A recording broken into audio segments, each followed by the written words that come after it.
Okay, we are live for this committee of the whole meeting for Monday, September 25th, 2023. I'd like to open the meeting by acknowledging with gratitude that we live and work on the traditional unceded territory of the Squamish Nation, whose people have been stewards of these lands and waters surrounding the Hualahem Island.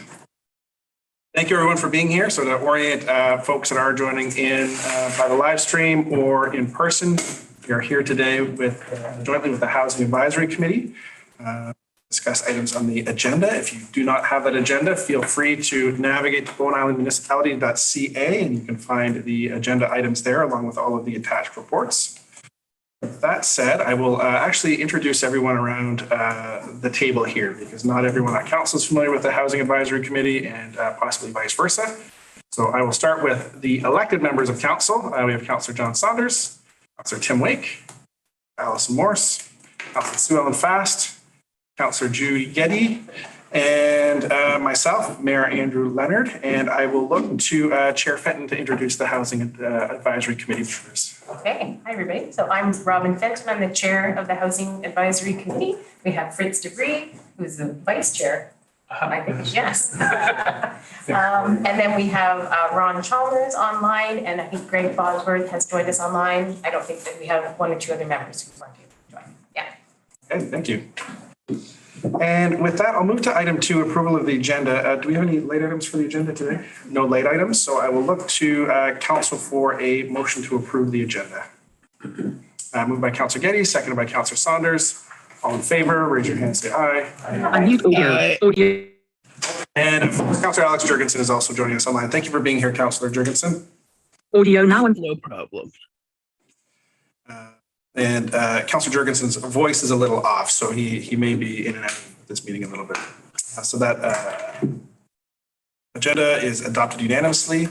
And now moving on to item 3. So 3.1 in new business, we have a UPCM update as we did hear some housing pieces from there. And I'll look to Councillor Morris and Councillor Wake for an update. Okay. So the UBCM was, there was an awful lot about housing. In fact, I would say the big topics were housing, health, climate and emergency preparedness, and affordability and reconciliation. Those were the top 5. And housing was mentioned like every day. So on Monday, we had a study session, building homes, building communities. We had a provincial cabinet town hall, housing diverse, cabinet town hall on housing entitled Diverse Housing Options, Market and Non-Market. We had a presentation on the digital transformation of the housing development process. And that has to do with getting digital building permits and digital innovation in housing construction. I'm not sure how much that had to do with us, but it was more provincial approvals. But again, the province is doing everything it can to speed up the housing approval process, both helping municipalities do it as well as doing it in their own approvals. And then probably most important meeting we had was with the Ministry of Housing staff, BC Housing, John McEwen. We met with the VP of Development Strategies at BC Housing, and the discussion was around the Homes for People Action Plan, which I think Daniel Martin is going to speak to shortly. And the Building Communities Fund, which is the fund we're looking to for applications to support projects like the Birch project. So there was a lot of talk about housing, and it's pretty clear it's a priority, but we definitely have to learn how to navigate the whole system to be able to get the funding, because it's not all coming in a straight line. And there weren't a lot of announcements saying we're putting way more pots and pots of money into the, people were raising the issues about, well, this is great. We want to build the houses, but we need the sewer systems and the water systems and the schools and all the other stuff that goes with it. So that was, but it certainly was a topic of conversation. And we were hoping that the Premier was going to say, well, here's lots more money, but he didn't in his announcement. But they are sticking with the plan to rezone single-family lots to allow for an influx, for more density, but there was no detail provided, so we're going to have to wait till the bill's presented in the House. I got the feeling that might be one of the earlier pieces, but yeah. And one more thing, Mayor Leonard and I attended a very interesting session that was sort of a sidebar after the end of the conference at the Fairmont Waterfront. And it was a varied panel, the Co-op Housing Federation of BC, BC Indigenous Housing Society, CEO of BC's largest mass timber manufacturer, developer and executive home builder Rocky Sethi, Lisa Delanato, Vancouver City Councillor, Metro Van Climate Action Chair, and the Mayor of Williams Lake. And basically they were talking, and it was moderated by Alex Boston. And it was really pulling together sort of a comprehensive look at our best way to move forward on both affordability, sustainability and forest management, and building techniques. And the pitch basically was that mass timber is really gaining ground and helps to address the challenges on all those fronts. And it's a little complicated, but it was very clear that a lot of people who are experts in all this seem to have come together and agreed that. So I think we should be looking at that. That's my takeaway. Thank you. Any questions for Councillor Wake or Councillor Morse? There was a couple of booths there on modular housing and building modular homes, and had good chats with all of them, and it's faster, they said, and the ferry, getting it here on the ferry isn't an issue. And yeah, so. And that's a big part of the mass timber approach too, is it's all offsite construction, which would really help us with costs here. Thank you. Moving on to item 3.2, we've got some background info on housing topics. Are there presentations or comments on these ones that you want me to go through them? Or just to the chair, just to the 8, just to reiterate sort of the same legislation that Councillor Morse and Wake were talking about, but the province's Plan Homes for People said this fall they'll introduce legislation that will apply to many areas of the province and will allow up to 4 or 3 lots on a traditional single-family detached lot. So the province so far has been very cagey, I guess, or they haven't introduced legislation yet. So I haven't got an answer in terms of is Bowen part of the many areas of the province and this would apply to us or not. So we're waiting for and it's interesting that the press release from Evie's speech was our plan to rezone single-family lots throughout the province will allow for an influx of urgently needed housing. So we're not going to know until we see it. And then just hang on one second, Councillor Fast. I just want to see if any of the items that were attached by individuals needed any comments. So I'll look to Chair Fenn. Did you want to comment on item B at all? I do have like a little presentation, but it was more, I don't know if everybody's had a chance to read the report recently. So it was more of like a refresher, just a couple of the main points if people hadn't recently read it. So I could just do that quickly. We're happy to skip if everybody's kind of got it fresh in their mind. Cluster housing? No, mine's I think the housing targets report. I think that would be interesting to see, actually, just to have into the record as well. So, see what I can do here. Share screen. All right. There we go. Let's see if I can manage to. Nope. That's not what we want to see, is it? Lecture. That's probably what we're gonna do. Sorry, it's doing right at the beginning. So I didn't show the whole thing. I could bring up the PDF if we want, but mainly the takeaways were that we had a recommendation to establish housing targets. And lots of different municipalities have done this recently. Lots of them seem to be using, the ones I've seen are 2030 as some sort of benchmark, because I guess that's long enough that you can sort of make a difference.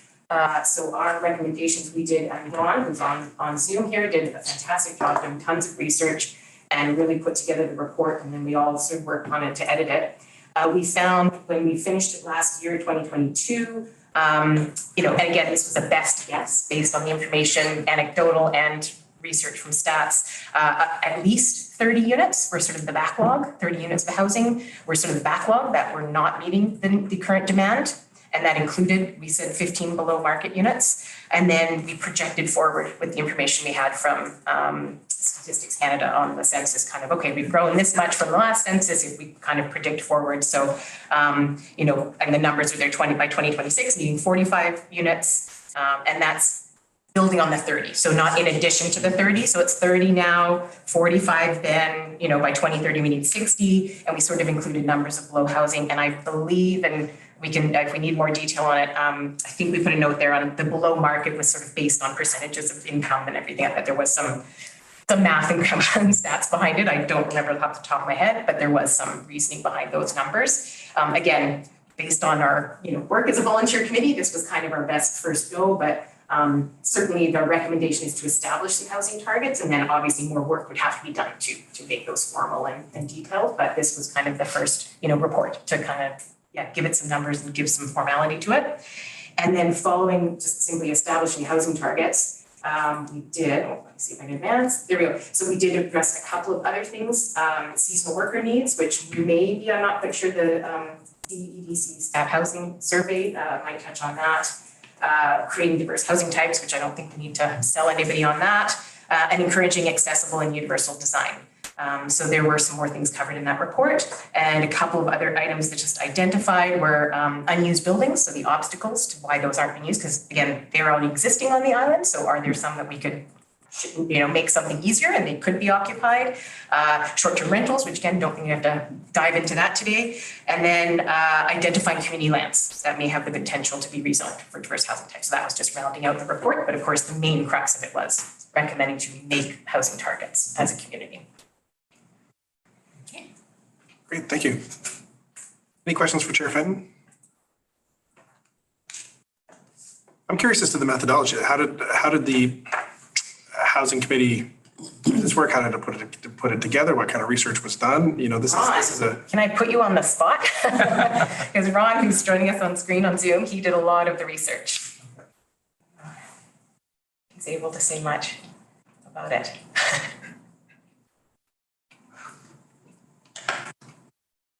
You are muted right now, Ron. Yeah.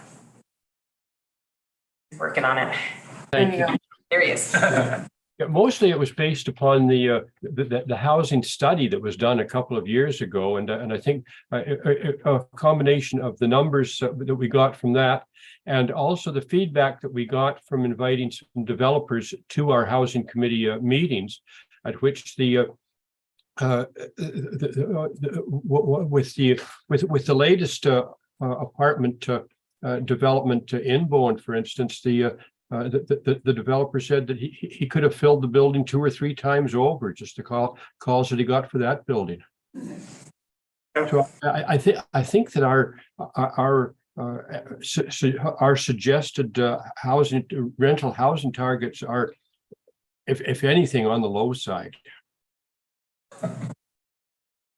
I'm seeing some nods and some laughs amongst the committee members here, so it seems like that's a known issue. And then, clear from this report is that we need more rental housing units. That's only going to increase in the future. And do we have a sense of what we're actually on track to build at all? And if not, where do we get that? That would be a Daniel question. You're probably not prepared to answer that right now. Yeah, I guess for the chart, I guess you can see like right now, we don't have any applications for like purpose-built rental housing or multifamily housing. Other than, I guess, the Snug Cove House development, the Snug Cove House Society application is in, but I'm struggling to think of other developments that are proposed that we've applications in that would meet this sort of rental housing demand beyond the detached secondary suite provisions on individual lots. Okay, thank you. Councilor Just Morse? clarify, by application, Daniel, you mean building permit application? Or development permit, like active rezoning applications. Because, I mean, isn't there not some rental housing to be built at the Grafton line? Yes, so it was rezoned, but yeah, we don't have the application. But no building permit. Yeah. Okay, thank you. Any further questions before moving on? Councilor Fast? Just to check in, because it's been a while since I looked at this, thank you for reading through it, but it's mostly about, you see rental housing as the main need from what I'm reading in the report, as opposed to ownership targets. Yes, I think we do mention ownership, I but see it there, I just, yeah. I think if we had to pick one, we would say rental's the priority and then ownership would be secondary. just checking because I saw it there. Yeah, thank you. Thank you. Okay, moving on. Any comments on the Economic Development Committee Staff Housing Survey or the Business License Report before going on to cluster zoning? Councilor Geoghegan. The business license report, we were supposed to, I think when the bylaw went in March of 22, we were supposed to review it a year later. Is that coming up on the agenda at any point? I think my last direction, I'll have to check, the last direction I received was to refer it to the council strategic planning session in 2023, and it wasn't identified as a priority at that point. So beyond, we do the essentially annual report of business licenses and include discussion about short-term rental, but there's not like a project underway to do a formal review. So the tennis ball I hear is that it's in council's court. Councilor Fast? I thought it was a volleyball. Okay, thank you. I also wanted to talk about the business license report because, or short-term rentals. Because I did notice between 2020 and the last one report that I saw, 2022, I guess, that they'd gone up quite a bit after the beginning of COVID. And I heard something on the radio today that said that a Canada-wide report had it up at 19,000 units or something. Anyway, I'm wondering if your committee has specifically talked about short-term rentals, or is there any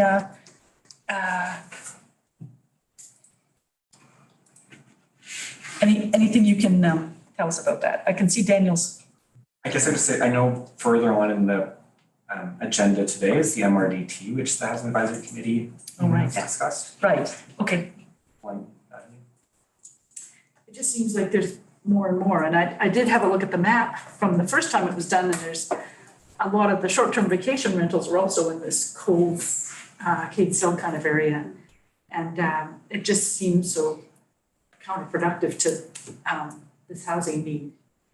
I have a feeling the last thing we discussed on it was when those restrictions came in, and forgive me, I can't remember bylaw or whatever it was, where it was the, the 120 days. That's my last recollection of the Housing Advisory Committee really having a robust discussion and talking about those and sort of advising on those. Right, okay. Thank you. Okay. Moving on to item 3.3, discussion of cluster housing zoning. I will look to Chair Fenton for a presentation here. So yes, and please do forgive my very poor PowerPoints. They are functional to serve the purpose to relay information. And 10% checked. Audio now unmuted. Zoom us. Terminal. Zoom us. Zoom us. Safari. Find text preview. UT terminal. Zoom us.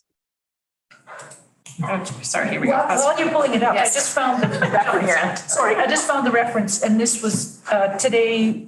I read that the study prepared by Urban Politics and Governance Research Group at McGill's School of Urban Planning says short-term rentals took 16,800 housing units off of BC's long-term market in June 2023.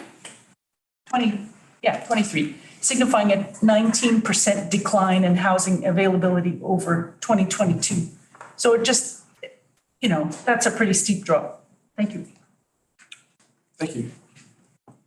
So I'm not sure again how, if everybody has read the cluster zoning report recently or if it's fresh in your mind, so I'll probably go pretty quickly. And again, apologies if I tend to talk fast sometimes, so please sort of just put a hand up and I'll slow, or if I've skipped something too quickly, we can absolutely come back or just pause me. The cluster zoning report had a number of points, so these numbers refer to that report. So if I skip a couple, it's because I'm just summarizing. The purpose of cluster zoning is to provide more small forms of less expensive and affordable forms of housing in single family neighborhoods. And it's considered gentle density. I don't know if that's a familiar term, but it's kind of a term in planning and affordable housing, gentle density. The idea being you're introducing density into a neighborhood at the similar form, size and character of that neighborhood. So you're not building a 4-story high rise, but you're maybe building a 4-plex that kind of just looks like a large house. That's kind of the idea of gentle density. Precedents. So several BC municipalities have cluster zoning bylaws. We looked and included in the report are Squamish, Maple Ridge, Gibsons. There's probably more now. This report was done about a year ago. And it definitely varies by each one. They call slightly different things or they have very different ones. And in the report, we did a nice little matrix. So again, we can look at that or you can look at that later. And then Fritz added in that the city of Vancouver has now added something for cluster zoning or infill, housing. And so that if you have questions, I'm sure Fritz could probably fill us in a bit on that. But the one thing to point out, all the cluster zones share the objective of adding density. And I'll get into it in a minute, comparing that to conservation development, how they differ slightly, but it's all about, where maybe you, for example, built a single family house, you would build like say a 4-plex that kind of just looked like a big house. You're actually adding density. And the difference being, they would be stratified. So you actually have 4 families or 4 people owning as opposed to 1 owner with maybe a suite or renting out rooms or something. So the benefits, smaller scale, diverse housing forms, increased affordability, of course, because you're splitting the land costs. There's likely shared servicing like water or septic systems. And it is compatible and conducive with shared open space, pedestrian, cycling infrastructure, all those kinds of things, sort of living smaller and hopefully simpler. So comparing it to conservation development, they're definitely compatible. They certainly aren't at odds with each other. And I'm by no means an expert in conservation development, but that principle, which I think we're probably quite familiar with now, is, if you have a large lot and you can build 4, rezone to 4 units or 4 lots, you squeeze them into a smaller area and still have 4 lots and 4 houses, but conserve a lot of green space. The difference to cluster zoning, as I said, is instead of maybe 4, you would build 6 or 8 or something like that to sort of, again, there's financial incentive to make it more feasible, and then creating, instead of say 4 larger houses, like 8 smaller units. So there's the diversity of units, maybe hopefully some more affordability, those kinds of things. So I'll keep going. Again, I can come back if there's more questions. The OCP does mention cluster development, but in my reading of it, it's more kind of referring to the idea of conservation development. So it's sort of clustering the houses and leaving more green space. So it's not really talking about increased density. And it does, in our opinion, sort of maintain that rural characteristic by basically keeping it single family lots. That's all it refers to. So it doesn't necessarily create smaller forms of housing, just smaller lots. And the added density, I think I just mentioned this, is important to feasibility. And I know we've seen with at least one recent rezoning, they're just now with costs and everything, often you do need to add that little bit of extra density to make it financially feasible to get things done. So our recommendations, so these are from the report, and I do apologize in advance. We were tweaking, Fritz and I were working on this and tweaking things a little bit, so they are slightly different. And please, members of the committee, if you're online and these don't align with the views of the committee, but I think we just sort of wanted to update them a little because it has been a year. Instruct staff, and again, I use that language because I think that's what we're supposed to do. So if it's not appropriate, jump in, with assistance from the Housing Advisory Committee, to develop a cluster zoning schedule to be incorporated with Bowen Island's land use bylaw, include cluster zoning in any updates or revisions of the OCP, and sort of this new definition of cluster zoning that we're talking about. Launch an invitation to local landowners and developers to apply for a pilot project to happen concurrently with the development of the new zoning schedule. That is a little bit different language from the original report. And consider, this is something that Fritz and we at the committee have been talking about for a long time about these using outright and conditional approvals. And again, that's maybe a little bit too much detail for today, but there could be a way to use outright and conditional approvals to put this into many single family zones if that was desired. So there are mechanisms to be able to do that, or it could just be options. It could just be one zoning, or it could be kind of, I like, for example, what the city of Vancouver did a year, 2 years ago, I can't remember, where they basically said, okay, all those various single family zones, you can all be duplexes now. They just kind of did this blanket update of all the different zones and said, okay, we're saying all single family zones can be duplex zones. That's one method of doing it. Or you would potentially create like a whole separate one that then people would apply to rezone. Again, Daniel can jump in if I'm getting my planning terms and methodology incorrect here. I think that was it, yeah. So that was my sort of summary. Happy to, I sort of wanted to open it up because again, I could dive into a lot more details. And Fritz and I have lots of detailed stuff, but I think today's discussion and given the time we have is a little bit more high level. But I guess what I wanted to get across is we see this as a way of hopefully relatively quickly being able to maybe develop some smaller, more affordable forms of housing that just simply we aren't getting out of the private market and the zoning that we have now. And I'm sure you saw the letter that was included in the package from Nigel. I'm sorry, I forgot his last name. And he and I spoke recently and you know, there are people out there with land who are interested in pursuing these kinds of ideas. So it would be great if we did get support to develop it and do some sort of pilot project and see what comes out of that. I think the opportunity is there. I think there's willing parties there and it could be a great benefit. So I'll stop talking and see if there's any questions. Councilor Morris. So as you were talking, it sort of struck me. I think what you're talking about is what some municipalities refer to as infill zoning. And it, I think, matches what the province has been talking about in changing the provincial legislation so that lots can have 4 units. It may, until we see that. Yeah, and literally this was written a year ago. We may not have to do any pilot project. It may all be done for it. Yeah. Yeah. Legislation. This is true. Although to counter that, yes, depending on what they say, if they say, you know, you can build 3 or 4 or something, I think it's still worth pursuing this. And maybe we wait because it could be that somebody has a 10-acre lot and they could build 4 and we want to allow them to build 8 or something on a different so and then stratify it. So I think it's still worth pursuing and it might just be that it changes or morphs once we get that provincial legislation. Councilor Wick. Thank you, and I think it's important to reiterate something you said earlier, which is it isn't necessarily the density that's going to be increased on a lot, but the number of people who will be able to live there. Mm-hmm. So, and our shortage on Bowen is of affordable smaller units, and yeah. So I think we really should be looking at this. Mm-hmm. Councilor Fast. Can somebody remind me, because I always get this wrong, why doesn't density have anything to do with the number of people on an area? Well, I was going to say, if I can jump in, what that reminded me of, and I don't know if you're aware of it, how many years ago now? It was many years ago, like 2016. Bowen Island Properties did a rezoning that was sort of a pilot project, kind of spot rezoning for maybe 4 lots on the top of Kate's Hill. And so what they said, their reasoning behind it was, well, we could build, you know, one big house with a rental unit. So then you have one person who owns this $1 million house and then they rent it to a renter, or we could build basically the same thing that we're allowed to build in the height and envelope, but we could stratify it. So essentially it's a duplex. And then you have 2 strata lots. So somebody owns a $400,000 unit and somebody owns a $600,000 unit. I'm oversimplifying, but that was the idea. So I think that's technically more dense because it has 2 separate units, but 2 families, but it's so it's the same number of families, but it's technically 2 units as opposed to a unit with a secondary suite. So density is what the number of, not the number of people, but the number of units on a property. That's my understanding. Is that correct? No? Yeah, generally it's, like the density of a property, like if council's increasing the number of units that could exist in a space, that's increasing the density. Right, regardless of how many people live in those units.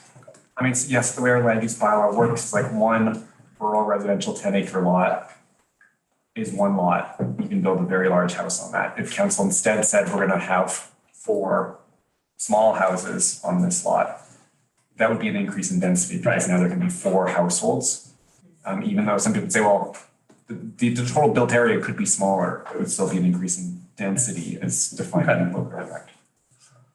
Councillor Fast? Oh, sorry, I saw. Oh, I was just gonna say, not to muddle things, but effectively increasing density of units generally correlates with increasing people population. It's hard to say that increasing density of units doesn't mean an increase in population. Councillor Fast? Thanks. I'm gonna, coming from, well, I'm gonna ask some questions. How would, I can ask all kinds of things from how, I don't see anything in there about transit or transportation plans or putting, where to put this housing. What about water first?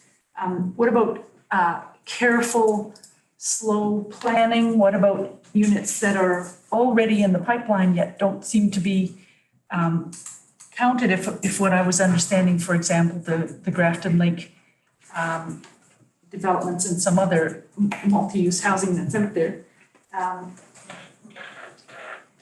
Isn't this just sort of adding houses, and how do you, or adding homes? Fair enough. How do you make sure they're rental? And if that's the target, if that's the priority, is what I wrote down. And how do you make sure we don't run out of water and resources, and how do you keep the rural character? So there's some questions to start with, just easy ones, I'm sure. If I could just. Example of Sure, go ahead, yeah. Okay. So Robin agreed that I could give an example about the city of Vancouver and our firm does work in Vancouver and on Bowen, all over the place. But then I found it really smart from the city of Vancouver how they handled this. About 5 years ago, they allowed duplexes in all single family zones. And you think from now, why are they called single family zones?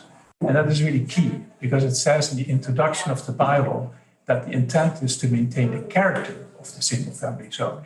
And it's actually not really a rezoning, it's an amendment to the RS1 zoning schedules. What they did, they took all the different single family zones and they're now, as of a few weeks ago, all sitting in the same RS1 zone. And so they all have the same opportunity, and the opportunities are written fairly carefully. And so that in the first 5 years, there's a number of projects that went ahead. What I found so clever is, first of all, they didn't use spot zoning. They put it on the whole city, on all the single family areas. It's unbelievable. And of course, they know that people come forward. And it's conditional. It goes to the planning department, right? So in a way, it is the best pilot project ever, because you're not testing one building on one site and how is that? Because you don't know if it's typical. You don't really know what your feedback is. And I thought it was so clever about it. They basically tested the whole single family area. So then, so now, so we did two examples, a duplex and both were in the west part of Vancouver. One of them is right in the middle of the highly developed Dunbar areas. You know what I mean? So it is not like our name is on the signs. We never got a call of any resistance. And now, it's almost like spot zoning because it goes so gradually. It isn't like people are going to tear down their house tomorrow. There's no way. So what it actually is that if there's an opportunity that the house comes down and people want to consider doing a duplex, they would, right? So we did one fourplex and we did one duplex, you know? And so and now the city, I guess, believes that they can take the next step, which they have done this 2 weeks ago. And now they say, on every lot, you can have, I'm not sure about the number, but I think it's something like between 2 and 12 units, depending on lot size and depending on all kinds of other criteria that are somewhat subjective and conditional, right? Of course, the city of Vancouver already knows that they have the services available, right? That's but in a report, it says clearly that development would only go ahead on Bowen Island on a lot where they can prove they have septic, they have water and the works, right? Which is normal before a building permit can be issued anyway. But I found it really smart how the city is doing it? Because I think people are accepting. So, and I think to address a couple of other things, these would be subject to any other, depending on how they're reviewed at the municipal level, if it's a development permit or a building permit or through the planning department. That's to be determined. So, like you have to prove water, you have to prove septic. Maybe there are requirements for being near transit. I don't know yet, but that's definitely all of those things would be considered when this was being developed. I'm curious, oh, sorry, Councillor Getty. Okay. I don't have any problems at all with the whole idea of cluster housing. I've lived in Davies Orchard and I live in Deep Bay now, and it's, tiny lots and crowded people, and I guess that's high density, and it's, I've also lived in downtown Hong Kong in a high rise, and that was the highest density I could ever be in, and that was the worst living conditions in terms of neighborliness and all the rest of it. But I guess when I first came to Bowen, that was 1980, there were 700 people living here, and they thought that the absolute maximum build out was 4,500 people. So we're there. And I know that we've got a whole bunch of other projects that have already been approved, and there's a whole bunch of land that I'm sure could be, people could apply for rezoning and intensification and all the rest of it. So my problem with all of this is we recognize that we've got a problem in terms of rental housing. We recognize that there's a whole lot of people that can't afford to live here anymore, and they're moving off. How do we keep, rather than just thinking about building and how to build it and where to build it, the Hervonen report said that there were real limitations in terms of places that housing could be built. And that was at the very beginning of the Islands Trust. And we've got real problems with capacity and our infrastructure. How do we deal with this staying as some sort of a mix of community without it becoming Martha's Vineyard and overpriced, and only rich people can live here with the servants coming in from the reverse commute. So yes, rental housing is part of it, but are there ways of guaranteeing that it's going to stay rental? So that the middle class or the lower middle class can actually live here and be part of the community. And how do we, if Snow Cove House isn't gonna be able to go ahead, how do we deal with our seniors? Like, that's my next move. I have an answer, but Fritz, do you wanna? Yeah, well, I think that, I'm not sure if every municipality can do it, but I know the city of Vancouver has zoning for rental only. They just take some land and say, and that really affects the land value, because land value is based on potential financial return. But I don't know if Bowen, maybe, I don't know who would know that, Danielle, do you know that, if that's allowable in all municipalities? Yes. Yeah, we can zone for rental only housing. Yeah, so for instance, on the community land, so you can rezone, like if there's an existing area that is maybe single family and you want to rezone it for something higher and it's rental only, you could do that. I'm not saying you should, but you could. And I'll jump in as well, and I apologize, I didn't make this clear at the beginning. Cluster zoning is definitely not just about rental.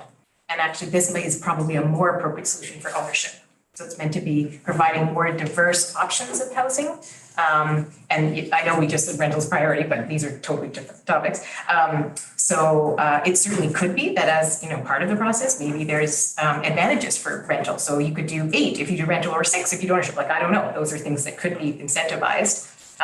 But yeah, this would address both, certainly. I was just I'm writing down all of the various things that you'd said. And I think assuring rental, and we'll get into it in the next major topic that we're going to talk about, is by doing it as nonprofits and community housing. I think that's the best way, other than rental only zoning, which is the other best. I would say those are the 2 best ways to get absolute guarantee of rental stock.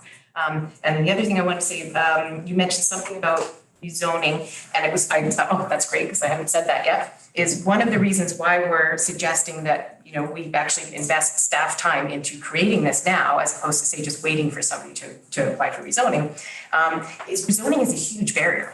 So like if you're somebody, say with one lot and you want to do 4 units or something, or maybe it's a family development, you have and you want to do a multi-generational house with 4 different units or something, rezoning is a huge barrier. It takes a long time. It takes a lot of money. It's a lot of an investment. And then you get this CD zone that's just this one-off. And it doesn't, so it's great, you've done that one thing. But this way, if we actually created it, and whether it's the method that City of Vancouver did, which is kind of blanket, and it's so good to hear that it's great because it actually is gradual. It's just popping up where, it might have been a different development and you're getting a little bit more density. That's the best way, I think, is gradual. Or if it was kind of this spot zoning or people could apply for it, but if it's there already, people know what the parameters are. They know, oh, okay, if I apply for that, I can get this many units. So my pro forma, I can do my feasibility. I know it's predictable. And then it's a lot safer to apply. And if we did an invitation, because we know we need this as a community, we did an invitation and actually worked with people, which is kind of why I think a pilot project might be a great video, because we have people like Nigel and maybe there's others out there who put the call out and work with them. So instead of it being one lone person with some land wanting to do rezoning, which is really onerous, we actually all work together to try and create this one that maybe then they could apply for, or like I say, maybe it's a blanket. So there's lots of details to discuss, but that would be one of the reasons to create it rather than wait for an application for rezoning. Yeah, it's also interesting that it's really worthwhile to read the zoning bylaws from the City of Vancouver, because it's so unexpected what they write. For instance, if you want to do a duplex, if you put secondary suites in each duplex, that's 4 units in a duplex, right? They give you bonuses for that. It's almost easier to build. It's easier to build with rental suites in it. Because they tend to be called rental suites. So they say you can build this house, right? And you can have 2 strata units. In each strata unit, you have secondary suites. Right. And that makes that really, particularly in the larger lots, really creates that variety. On the smaller lots, it's actually really interesting to read, because they do everything in their power to make sure that variety is being delivered. Thank you. Follow-up question? Supplemental. I guess the question is for Mr. Martin. Do we have numbers in terms of what the maximum build-out is? What exists and what is coming down the pike? Not off the top of my head. I know I did a report a year or 2 ago looking at sort of where the zone capacity is and then where the subdividable capacity is, for which there's a fair amount of guesswork you have to do to sort of extrapolate what somebody could create. But that was the best report that I can point to, and I don't know it off the top of my head. So that's basically what we've got on the books now that's allowable.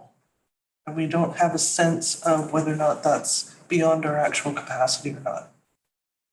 And what is our actual capacity? Water, sewage, schools, highways, ferry, Most everything. fire. And you'll jump in if I've got this wrong, but most everything that's already been rezoned, let's take Bowen Island properties, for example, or Grafton Lake lands, has already had to effectively prove out the viability of those services. And so really what has been approved from a rezoning standpoint, we still have, several hundred units that are in the proverbial pipe that have not yet applied for development or building permits. And then there's the subdivision capacity of the existing zoning, which we haven't heard anything about. So there's, some properties that are of a certain size that could subdivide within the existing zoning. And so we can then extrapolate out, okay, well, if everybody came in to rezone, or not to rezone, sorry, to just subdivide, what would that look like? Daniel's map does show all that. Daniel's done that work. What we haven't done is looked at the viability of servicing those subdivisions of those lots that we haven't heard anything about, because they could remain unsubdivided for decades, or maybe they come in tomorrow with a grand idea. But for the most part, the subdivision servicing may not be a big challenge unless we're talking about sewage in the Cove area. That is the biggest barrier that we're confronted with around subdivision at this point in time. So some questions that I've got is, there was a detached secondary suites bylaw that was passed with much fanfare last year, and I'm curious how cluster zoning, or the discussion from the housing committee, how cluster zoning fits in with detached secondary suites. I think that, again, the advantage of cluster zoning is it's talking about creating multiple individually owned stratified units, or whatever that might look like. So, like, as I said, instead of a 4,000 square foot house, you create 1,000 square foot house. You house 4 different people, they own it or rent it or whatever the method is, as opposed to, sorry, what was the wording you used? The detached secondary suites. That's one owner. That's one person who owns the land, and then they're going to build a detached secondary suite. They still own it, and it is rental, so that's one way of sort of saying it has to be rental or, short-term rental, whatever that looks like. But it's still one owner of that single property. Okay. And then the other question I have is just around density generally, because I know detached secondary suites applied island-wide. And it is worthwhile speaking to or hearing about what's happening in Vancouver, but Vancouver is a much different beast than Bowen Island in terms of infrastructure and how single family lots look, just from a planning perspective there. And our OCP is not silent on the issue of density at all. It speaks to density in the Cove. It speaks to various mechanisms for density transfers. We've had lots of conversation about the walkable village down here in the Cove, but that's now limited with the sewer system. So I'm curious, in the implementation of something like cluster zoning, is that something that the Housing Advisory Committee would recommend doing island-wide, or are we looking at just specific targeted areas within the island based on some of those OCP policies and objectives? So I think, in our opinion as a committee, it would be best island-wide, and yes, that is in probably conjunction with the OCP, which is, I think, why one of our points is when an update or a revision comes, it should be addressed. The OCP was created at a very different time or in a very different place. And again, I don't want to overuse it, but the term gentle density, it's not the idea of taking, the neighborhood of Blue Water and making every single lot 6 units. It's the idea of, okay, one for unit development in Blue Water and one over in Cowan Point and one in Bowen Bay. Like, it's the idea that, like you said, like, you'd get these gradual little ones popping up all over. Again, if you had a pilot project, you could be very specific about doing it in a couple of different neighborhoods. But I think part of if we take a step back holistically, it's the idea that if you own a house, I mean, I'm just going to use Blue Water because that comes to mind.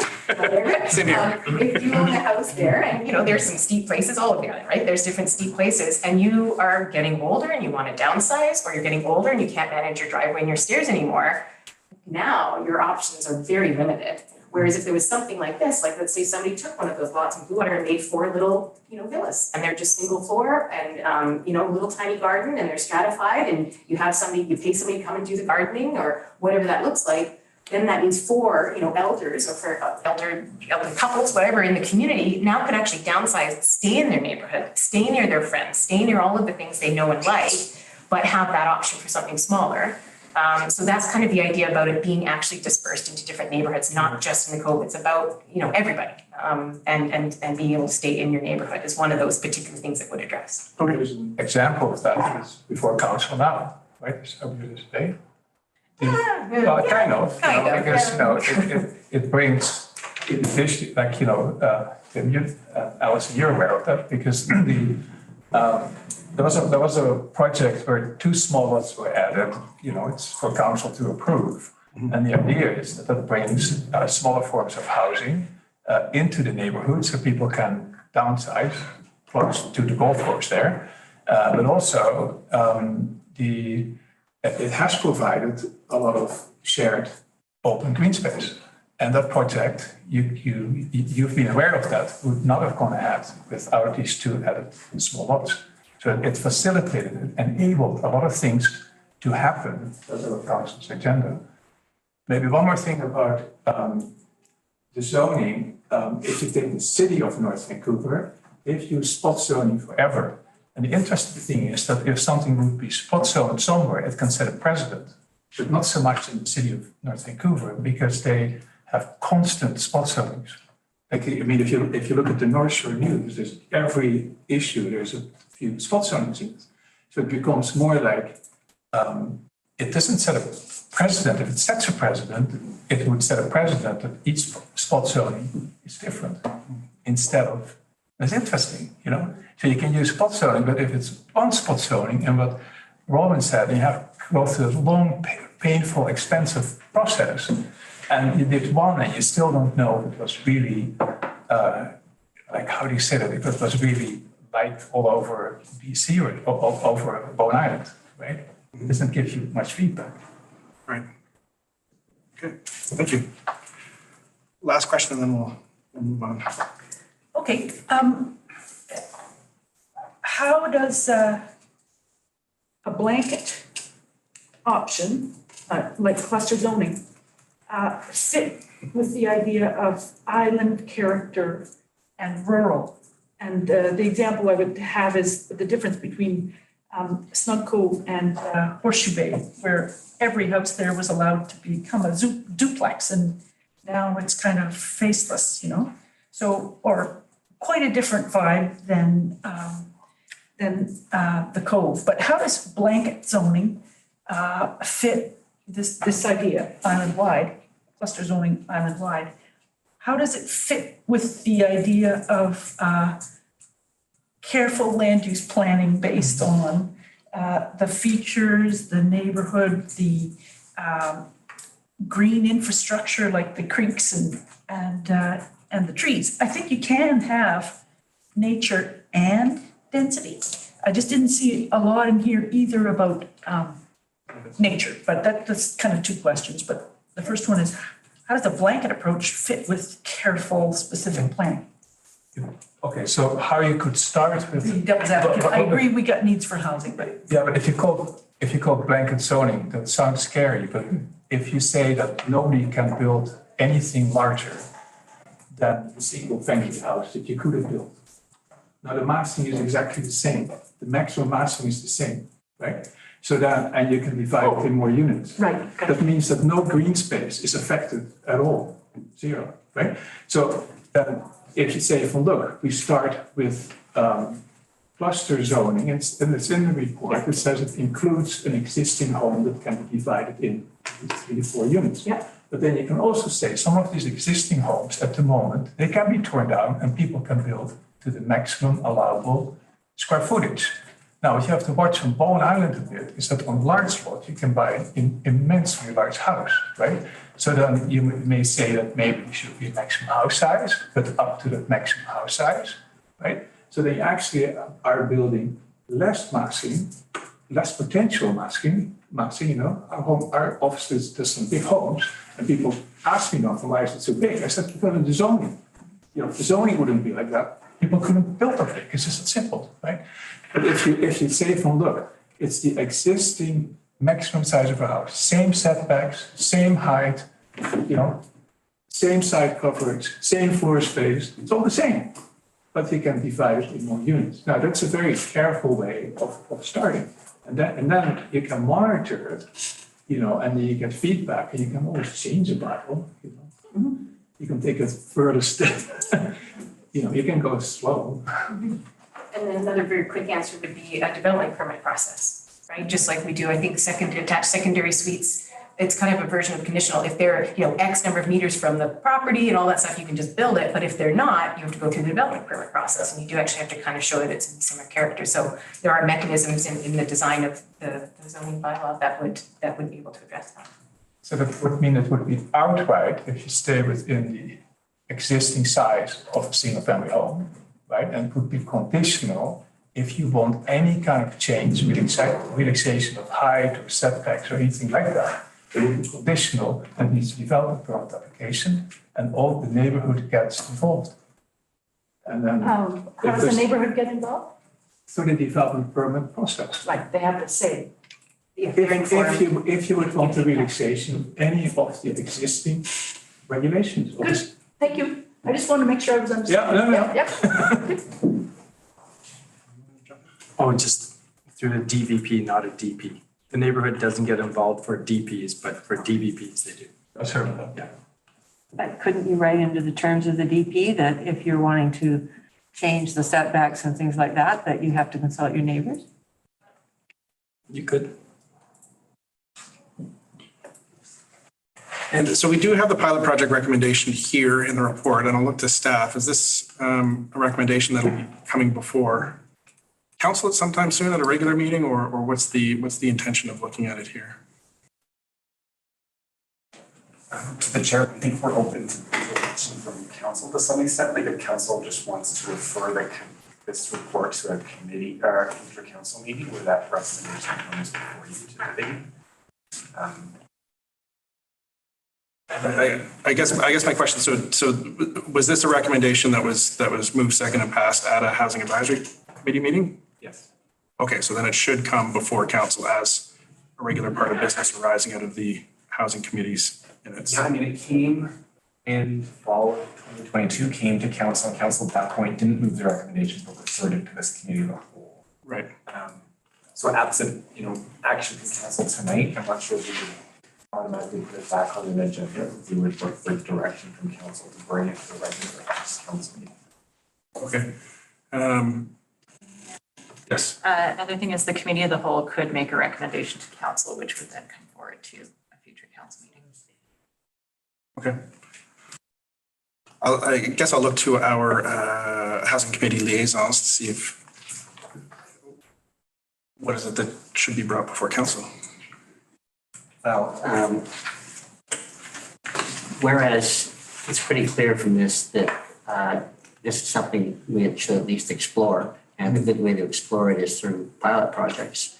I think we should recommend to council to direct staff to perhaps, I don't know how much detail there is in the housing advisory committee in terms of exactly what it would look like.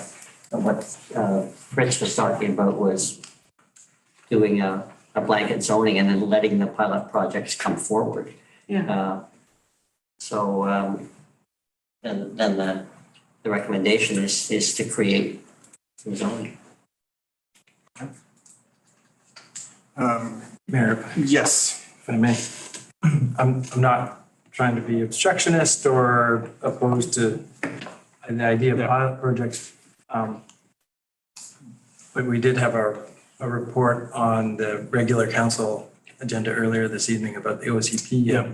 And to me, these two things are very, very linked. And so I just want to be a bit cautious about, okay, if we're going to consider these types of things, it needs to be in consideration that we're also advancing with the OCP. I'm wondering if it makes more sense to take it up when we look at strategic planning in October to figure out timelines and where this might all fit, because there's a number of pieces I think that are on our radar right now that we might just need to put up on a board and figure out what's going where in terms of timing, and particularly staff time as well. Just thinking about the last council, it was getting near the end of the term, it was presented and felt that it couldn't get really done. And it would be better to bring it to a committee, and there was discussion wanting to have this kind of discussion.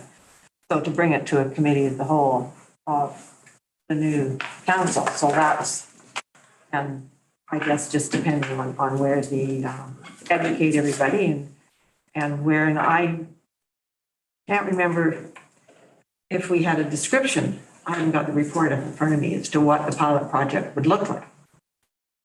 Is it? There can be, I think we got that far. no, but there can be Yeah. a few options identified. Yeah. You know what I mean? Like, because if you say this is what we propose, but there's several things you could consider. So maybe the resolution needs to be to say, yes, we're interested in considering a pilot project. Housing Advisory Committee, could you give us some recommendations as to how that project should unfold? And it could be asking for somebody who wants to be the pilot.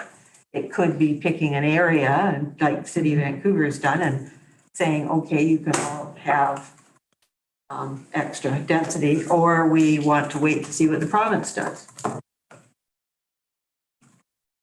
And they do start sitting again on October 3rd. Mr. Fest? I'm back, I want to ask about composting toilets and things like that. Can I ask a question? Just for the sake of time, because there are a few other pieces on the agenda, I'm looking to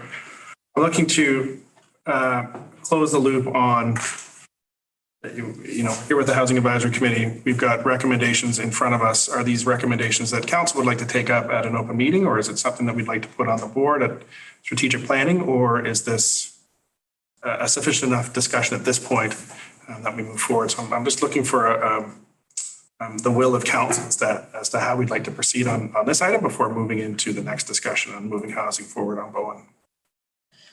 I think we were looking for expression of interest on pursuing the idea of cluster zoning. And therefore, maybe we refer it back to the committee to say, yes, we're interested in pursuing the idea of cluster zoning and through a pilot project, come back with some recommendations as to how to do the pilot project. Let's wait.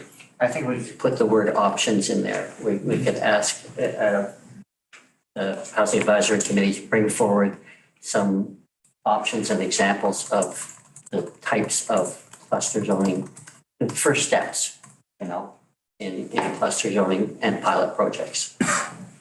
Or let's call them For a pilot project. pilot projects for cluster zoning.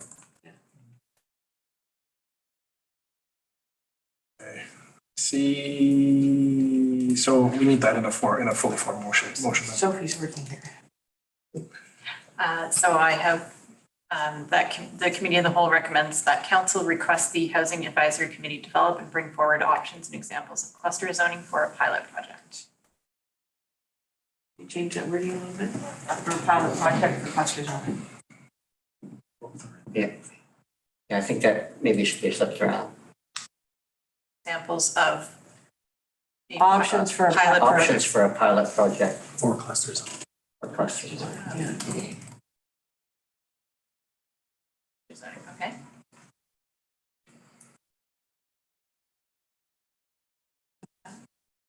Okay, moved by Councillor Morse. Seconded by Councillor Wake. Any discussion on this motion? Councillor Fest. Can somebody explain to me how this won't be a one-off?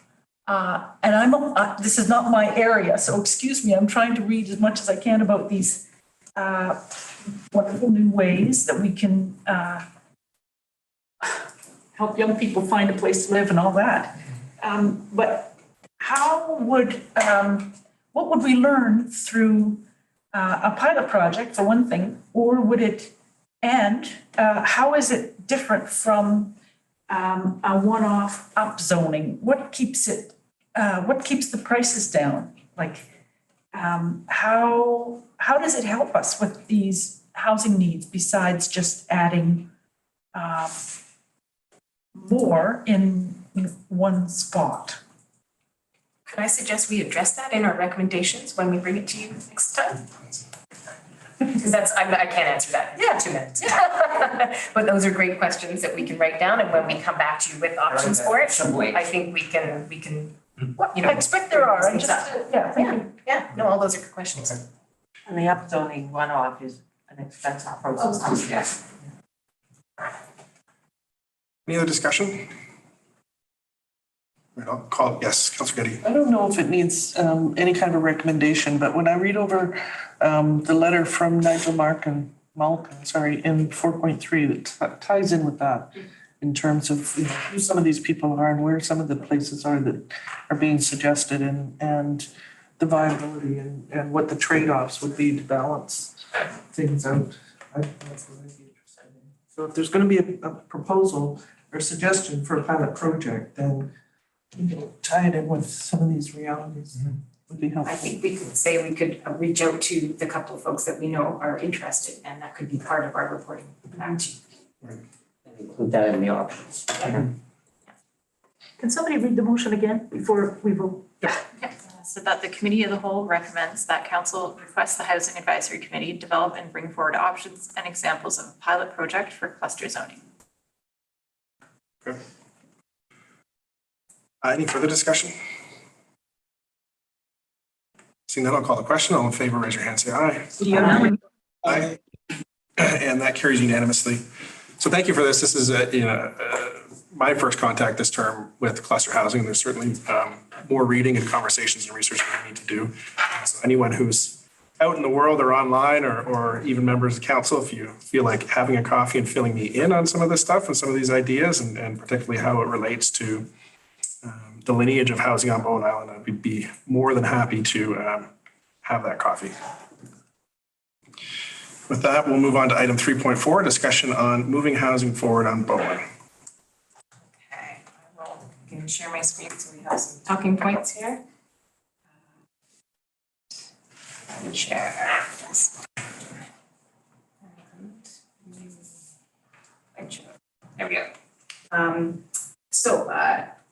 My notes here are very minimal, one talking point. So the reason why this came to be was, forgive me, I can't remember how formal it was and how much council knows, but we were working with Councillor Wake to do an MOU with Birch. And so that's how, and I'm going to be wearing my Birch hat and my HAC hat, so forgive me.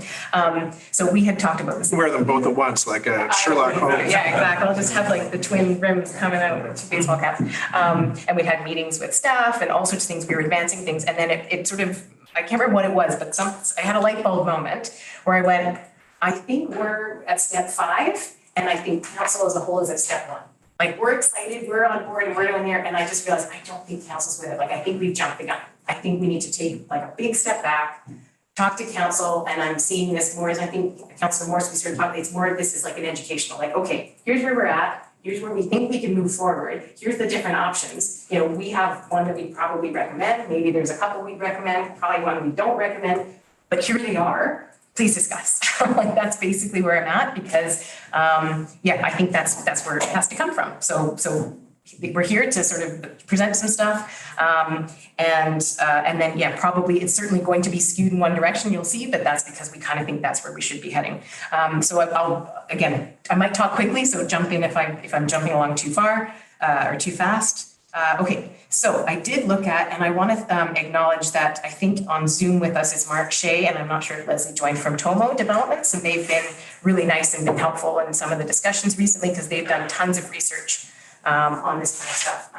And so one of the things that they had sent me, which I hadn't seen before, was New Commons Development, which is, I could get into it. Anyways, they did a nice report, happy to fill you in on who they are. This Small Communities Initiative, and they got lots of different grant funding from different levels of government, all sorts of things to do this. And so when I was reading through the report, I thought, oh, this is really interesting. So how do small communities actually get housing built? And so a couple of the things, the whole report's very interesting if you want to read it.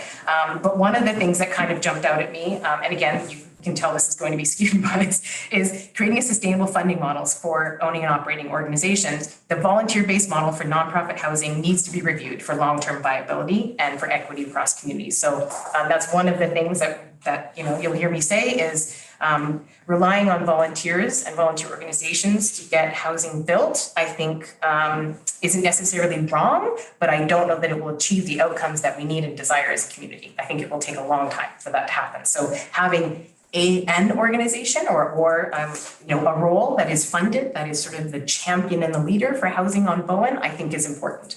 What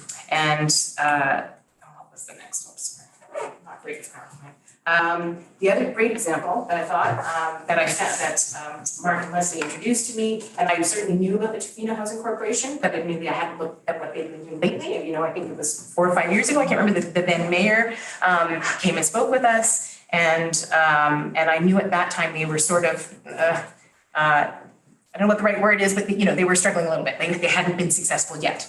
And so it was really interesting to read the history of what they've done, that they created it, it hadn't been successful, so they folded it, and then they sort of put it out to the community to see if private developers would create something, and that didn't work either. So I think I'll point out here, in 2018, they agreed to sort of relaunch it. In 2017, they relaunched it, hired a part-time executor, and did a new board. And I believe this was the district. So the district council formed this, they hired a person, formed a new board, and they agreed in 2018 to go with a model in which the the Housing Corporation would act as a steward housing facilitator, and they partnered with Catalyst Community Development Society, so a different society nonprofit altogether, and they were partnering to create the housing.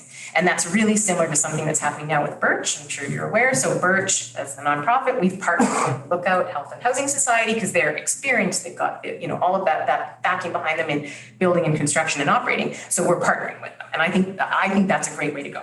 Especially as a small island with very limited resources. And sorry, sidebar, I was just reading in the news, City of Burnaby is forming a housing corporation. And I was reading the article thinking, oh, that's really neat. They have $120 million in their housing reserve fund. And I thought, good for them. That's exactly what they should be doing.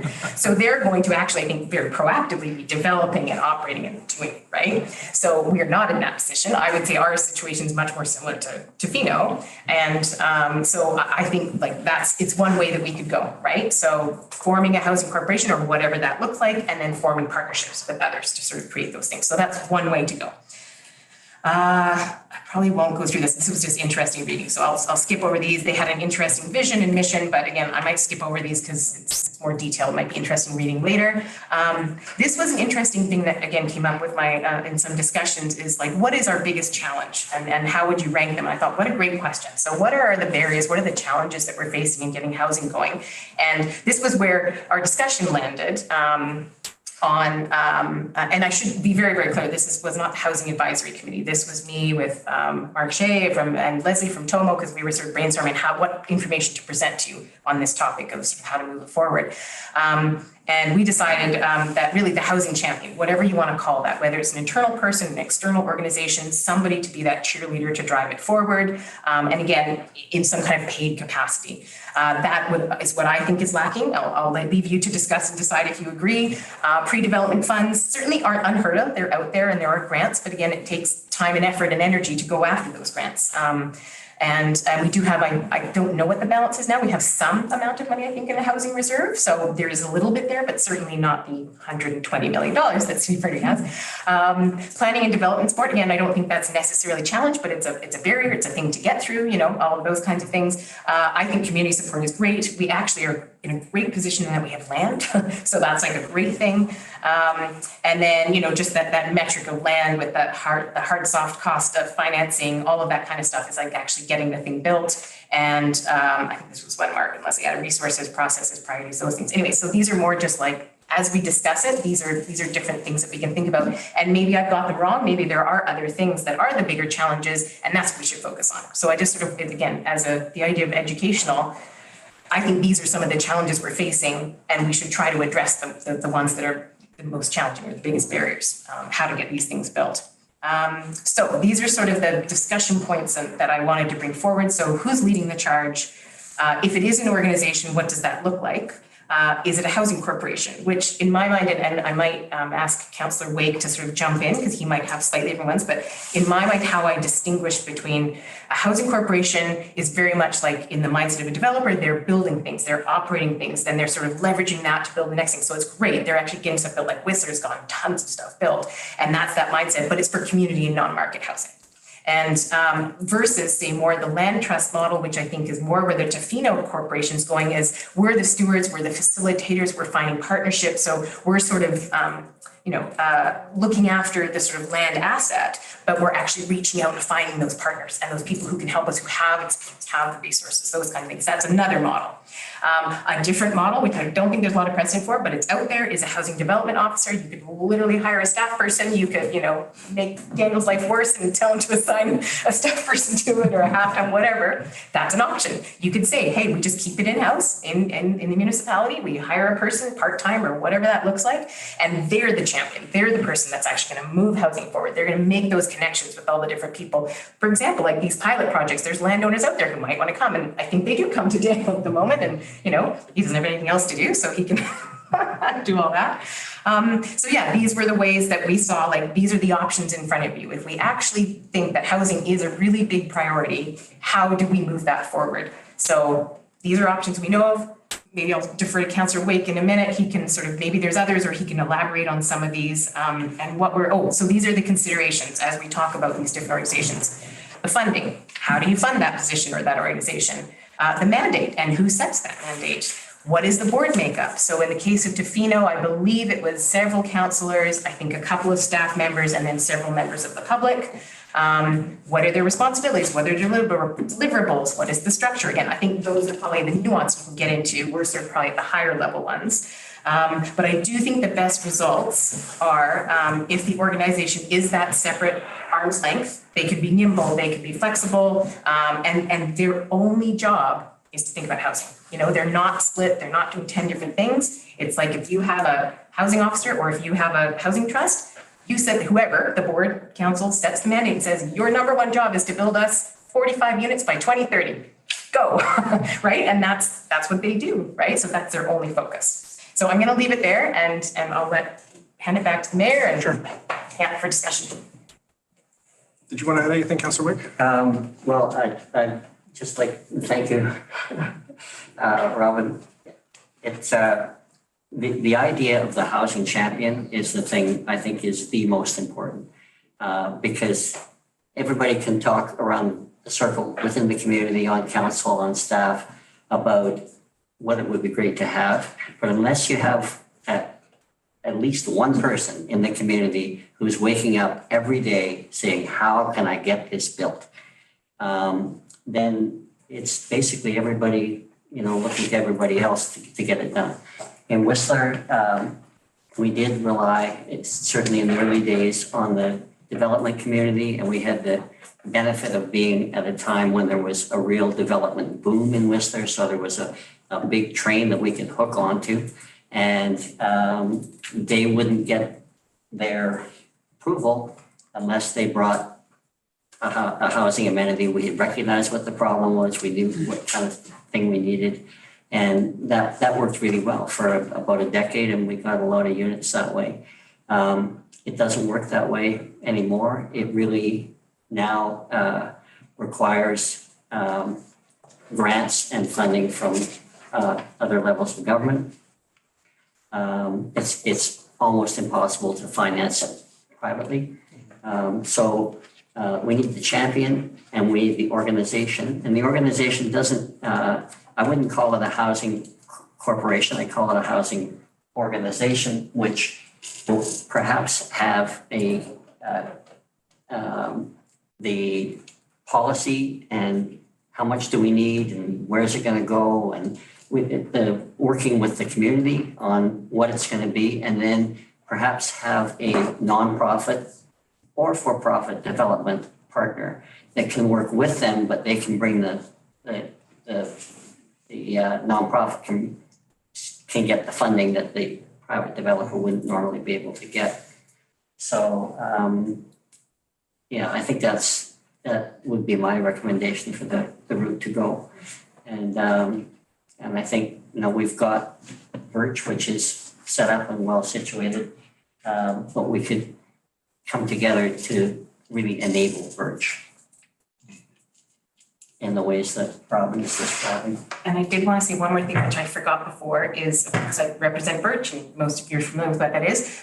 But we at Birch, and I speak for the board, we've repeatedly said we have no ego in this. If the decision is to go with Bowen Island Municipality Housing Corp, fantastic. How can we support you? Like, this isn't about Birch getting a job and money. I don't need a job. I have a job. So it's about how do we move this forward. So if it's partner with Birch, awesome. We'll take it on, and I want to develop it and then find somebody else to keep it going. And if it's not Birch, that's great. How can we support you? We've got all this research and all this knowledge. We've got a project going. So there's no ego in this. This isn't about Birch and getting a job. So I just wanted to make that super, super clear. We're just here, and the whole board, we just want to make this happen and support Bowen Island to get this housing done. And just to qualify that, it does need to be, in my view, a separate entity. I've seen examples where a housing department within the municipality was created, a staff member. That is almost never successful because you need that arm's length. We used to refer to the Housing Authority in Whistler as this nimble body that could, and with an expert board consisted of developers and community members and council members and staff. So it was really a collective that could move things forward in a way if we put all that responsibility on the municipal department. Well, I mean, Yeah, and a municipality by nature, or a municipality by definition is a bureaucracy. Yeah. So asking it's just it's by design. So asking an internal department to, do all of that kind of community level work is I think a bit challenging. And we see that in other areas as well. And we never would have gotten anywhere in Whistler with it, or we didn't get anywhere with it until the council really supported, got full board, basically said, please do this and tell us what you need. This feels very interesting and exciting, and it feels much more aligned with if we wanted to devote resources and time and energy to a path that feels like we should be going down in some way, shape, or form. I was just pulling up the 2020 housing report when we look at some of the numbers there and how we know already that any form of single attached row house or half duplex housing for anybody with an immediate income on the island is just out of reach. And right now it's rental housing is the not just a necessity, but an amenity for the island. So I'd be very curious as to what some of the next steps are to make this happen, or if this has been discussed at the housing committee and what needs to be moved forward to either cut some of the red tape or seed initiatives that can grow, because we know that demand isn't going to lessen. So, the numbers 30, 45, and 60 that were kind of joked about as being low. So if we don't start something now, we're just going to end up falling farther and farther behind.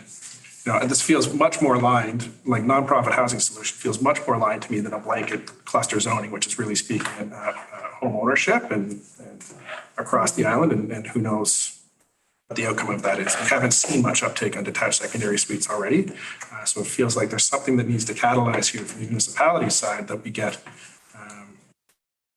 this type of density and rental density built out in an affordable way. So just a comment on that, the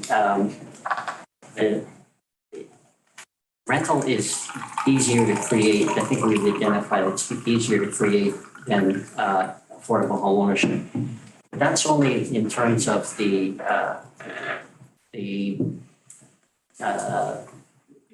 policy and setup of how you do it and how you keep it affordable over time. That's complicated.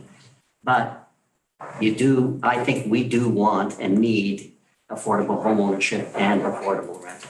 We need them both. And the cluster zoning actually will work better if it's not rental, or if it's a mix of ownership and rental, because then we can control the concerns about somebody coming in and just buying it all up and making it. Nobody's going to come in and do this to make money. They're going to come in and do it to have a home. And when that's what we want. We want people to have a way to have a home. And so the cluster zoning and home ownership, I think, are important components. But well, if I may, Mayor, one of the earlier things you said, happy to go for a coffee and we could chat. There's a ton of municipal tools. We had a great talk with, I think I'm going to forget her name, from City Spaces. I tried to look up the video, anyways, a number of years ago, tons of stuff. But I don't think those will go anywhere unless you have this champion.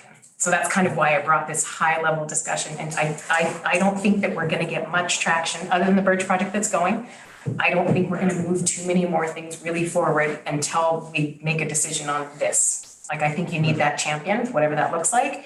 And then you can delve into the details and kind of give them that mandate or figure out all those things and they're out there. But this to me is the sticking point. And what I think council and mayor have to, you have to decide what's the best way moving forward for Bowen Island to get this housing going. Right. And right now, I think that champion is council. I mean, we've seen that the message is clear across the province and across the nation that any municipal council, an entity that is not dealing with housing right now or not being a champion of housing right now is going to get left behind. and because we already are behind.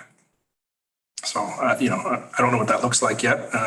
There is, I noticed in the agenda that there's a recommendation to move forward. Is that fleshed out, or is there a recommendation on this piece to move forward? It was more of a, did we actually already meet? I apologize, this was, but it would be great to get, and maybe it's something you take to the strategic planning session, I'm not sure, but just to go back to what you said a moment ago, maybe champion is the wrong word, because absolutely mayor and council are champion. In my opinion, and based on the research done and everything, you need a paid person to do it. So that is not council. So council's absolutely supportive of all that stuff, but who is that paid person and how do they do it? Yeah, no, somebody to own it. Yeah, exactly, and to have that mandate and responsibility. And so it would be great if mayor and council, obviously not today, but you won't have something definitive today, but maybe it's taking it to strategic planning and coming up with that direction. Is it a housing corporation? Is it a nonprofit? Do you create your own nonprofit? Like there's examples of that. City of Peachland did that, Tofino did that. What does that look like for Bowen Island? Is it partnering with Birch, which would be great, and we could do that? Is it doing a whole other thing? But I think a decision soon on what that is, and then it's further in the, I don't know how much more time we'll have for all the items here, but the MRDT is, to me, the low-hanging fruit of how to fund a position, whatever that position looks like. So they're kind of intertwined. So if that's something we can get the ball rolling on, that it's like, okay, the direction is to create this organization, the direction is to get the MRDT going. And so as that comes online and we start getting money, great, we've got this organization here and they can start using that funding to move things forward. That's kind of the idea, is let's get the ball rolling on whichever that direction we want to head in. Okay. We're running out of time. Yes. Yes. I don't want to belabor the conversation any longer, but. No, so, and we can talk about this at strategic planning as well. And let's move into these last points and see if we can cover them off quickly. I mean, MRDT is just, it's a no-brainer and something that we have to have happen. The only comment that I'll make is that it speaks to the competing interests here on Bowen Island. So the MRDT, from my understanding, can be applied to housing initiatives or tourism-based initiatives. And Can you remind, I'm sorry, with acronym problem. District tax. so it's a up to a 3% tax on, correct me if I'm wrong, staff or anybody around the room. It's a 3% tax on short-term rentals. Oh, thank you. Very good. And this is the challenge that we hear with housing and would probably even be part of the cluster zoning discussion down the road, is that we know Bowen Island has a challenge with growth and it has a challenge with where people can live. And this is, I hear this out in the community all the time. It's like we can't, there's this weird dichotomy of we don't want any more people on the island because of ferries and roads and water and infrastructure, et cetera, but we also need more housing. And this is where MRDT is going to be, I think, a conversation for council is are we applying that strictly to a housing initiative? Are we applying it to tourism dispersal, as we see is also necessary and needed? Or is it a combination of the two? Councillor Fest? Thanks. Sorry, I'm acronym challenged, so, but I thought that staff had asked that this MRDT was sort of a voluntary thing and that short-term vacation rental properties through the business licensing and all that, that they said no. And no, can somebody remind me about where we? Yes, I'll look to the planner for that. We did a previous project to implement the MRDT, and one of the steps that required is consultation and approval from a percentage of your accommodation providers, and the previous firm did not reach the threshold. I think some of that was attempting to do essentially on a shorter timeline. And I think to bring back the MRDT implementation of the tax is quite a lengthy process. You need to develop a tourism business plan, and then there's lots of steps. But I think, doing it again would be worthwhile, and we could reach that level of support. Thank you. And there are examples. There are examples of Cortez Island, for example, has taken 100% within our RDT towards housing. And so that it's basically going to be a conversation with the accommodation sector here, which is also the area where we're thinking, well, maybe that's taking away from housing, but this is a way that they contribute to housing. Right. And, making it impossible to, legal, whatever, to have nightly rentals, won't necessarily bring us back a lot of long-term rental accommodation. I don't know if we've had a study on that, but I know most people would still want to keep their unit for times of the year when they would use it, or for family, whatever. So to me, it would be a really good way to raise some money to help sort of support the operation of that housing organization. I'd like to look to Chair Fenton for any pieces on 3.5 here that you'd like to. Yes, I think we could go through, basically you can, these are takeaways for council and maybe Councilor Moore can kind of champion them within it, but I don't think there's too much about prioritizing the plan update. And if and when that time comes, we have lots of ideas and everything that we can input as a housing advisory committee. And then I'll skip B for a moment. C, the municipal regional tax, we just talked about that. D, that's more of a long-term thing, that once some of these hurdles, that is something we should have on our radar for a little bit later, is actually developing a housing policy. We have an affordable housing policy, but many municipalities are creating a housing policy. And I think that's sort of a next natural step out of the housing targets, is once they're adopted, then you kind of create a housing policy that kind of gives you that roadmap. So it's again just more long-term, that's on the horizon. And back to B, this is more of just a point. It was in our most recent meeting, and so hopefully it can come to, I don't know exact procedures, but just heads up, hopefully it comes to a council meeting soon, there is a proposal with Birch and Tomo to do some work in part, however that's phrased, on lot 1 to do a phased development plan, to take it from where it is now rezoned to sort of getting it ready for people to actually build things. So just on your radar, it's coming up, whatever that mechanism to get it in front of council. So. Great, thank you. Yes. I kind of want to circle back to that idea of champion, is finishing on this consideration of lot 1 is a great example of why we do need something along the lines of a champion. And so, this goes back to the expression of interest, which was developed a couple of years ago now. And it's just a matter of capacity, right? Like, so there's a great desire to advance that and to continue to move that forward, but capacity is just the biggest barrier. Right. So could we use the money in the Housing Reserve Fund to hire a consultant to help with the outside planner to come in and move that project forward? You could.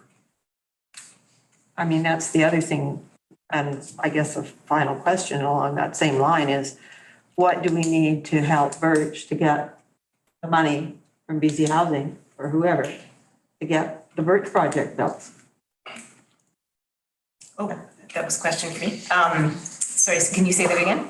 Well, we've got 2 projects that are sitting here on the table, and my frustration is neither of them, we haven't advanced the expressions of interest, and partly I think that fell between election time, but we've been trying to get the Birch project going. We passed a resolution several years ago to partner with Birch, to support them, to, Daniel would be quite happy to go to meetings or, or what, do we write letters of support? What is it? Yes. But we ask us for a letter of support and show us the application so we can write one. Excellent. Thank you so much for mentioning that. I forgot to raise that on the agenda today, is that is one of the things Birch will be coming to you, is a letter of support. So we'll be submitting our application for BC Housing's new round of Community Housing Fund in partnership with the Lookout Health and Housing Society. I believe it's mid-November they're due, so we're sort of aiming to have everything done by end of October. And yes, letter of support that was on our list of to-dos to contact Ms. Patton. Yes, absolutely, we are full steam ahead. And just get that application. And we can also work the connections we made at UBCM. Yeah.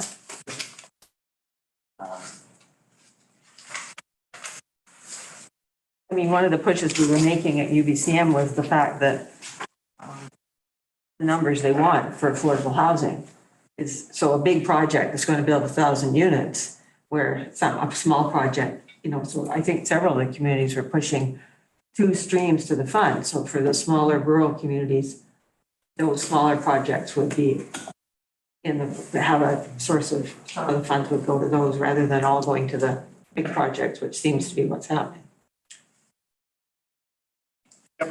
So to your suggestion that, we could take some money from the Affordable Housing Reserve and hire a planner and an exterior consultant, to me, that is putting the onus back on the municipality and the planning department. If we could go the route of the champion that we've got right in front of us is a Birch-Tomo partnership. They could be the champion. And I'm just talking about using them the money to get them through the rezoning process, all the hoops and hurdles they have to go through for the process. So rather than taking already over the staff, hire somebody else to do the processing of the application. Okay, so this feels like we're getting a little more technical. No, but. So let's, unless there's anything else, we'll look for unanimous consent to receive the items, the information items, 4.1, 4.2, 4.3 are received, and we'll look for a motion to adjourn. Councilor Wake, Councilor Getty, slow. Oh, you missed. Oh, there, Jude. All in favor of adjournment? Aye. That carries. Audio now. Thanks, Rob. Thank you very much to the members of the Housing Committee for coming today and introducing yourselves and telling us what you're up to. Some exciting pieces in here, so thank you. Thank you very much. Thank you.